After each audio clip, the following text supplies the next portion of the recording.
One of the 360 photo booth operators asked me if he should just use his mobile hotspot from his cell phone for the iPad for the sharing station, or should she go with like a separate jetpack. I never done this, so I'm happy to do this video. What I'm gonna do is I'm gonna use my phone as a mobile hotspot connected to the iPad and then do its speed test on the upload and download speed. Then I'm gonna switch over to this jetpack here to see how much of a difference we get as far as upload speeds go and download speeds go, because this is definitely going to dictate how fast your videos get transferred to your iPad sharing station. So what I'm going to do is I'm going to remove this here because this is my home Wi-Fi. I'm going to go to forget this network.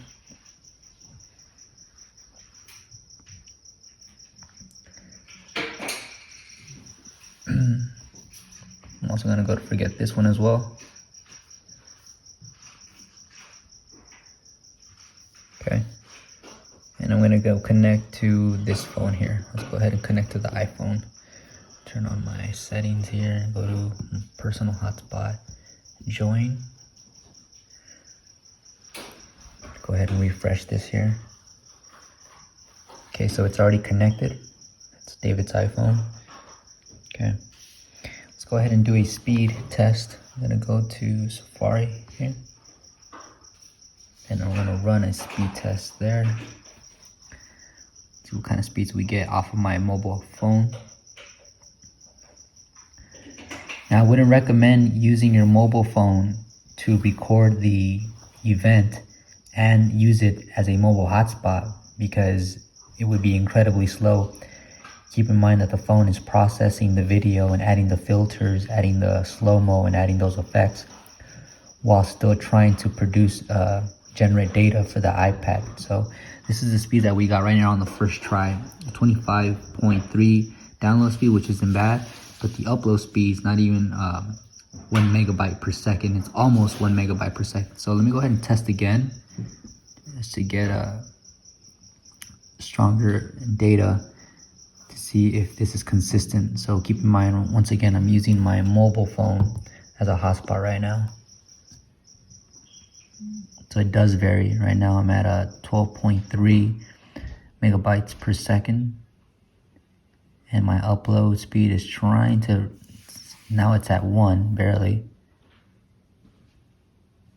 Okay. All right, so that varied. So let me go ahead and disconnect it and connect it to, go ahead and disconnect it from here. Okay. Now I'm going to connect it to this Alcatel jetpack. Okay. If you guys are enjoying this video, please hit me with that thumbs up, just to show that you guys appreciate me taking the time to do this. That's all I ask for. All right, so is it gonna pick it up? I'm waiting for it to acknowledge it. I'm waiting for it to connect. Okay, it's connected. You see the check mark right there. Let's go ahead and back out and run a couple of tests using a little jetpack.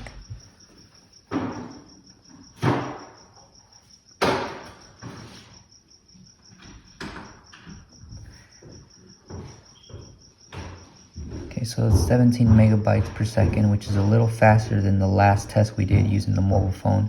But one thing that you guys can see right away here is that the upload speed is crazy. As far as the difference goes, it's at 11 megabytes per second. I'm gonna run this test again just to see if we can get similar numbers. So the thing that stood out to me the most is that on this Alcatel little jetpack, the upload speed is way faster than your regular hotspot on your iPhone. So the megabytes per second download is a little higher now. It's at 21.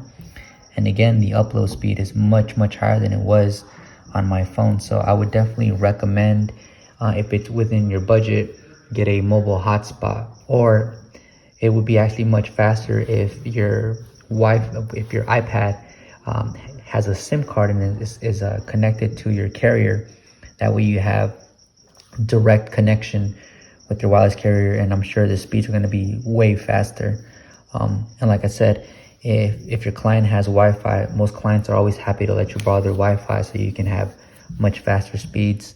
In fact, let me see if I can. So that was that, and I don't think I have my home Wi-Fi. I forgot the network and I don't know the password. But yeah, guys, I hope this video helps. See you guys in the next one.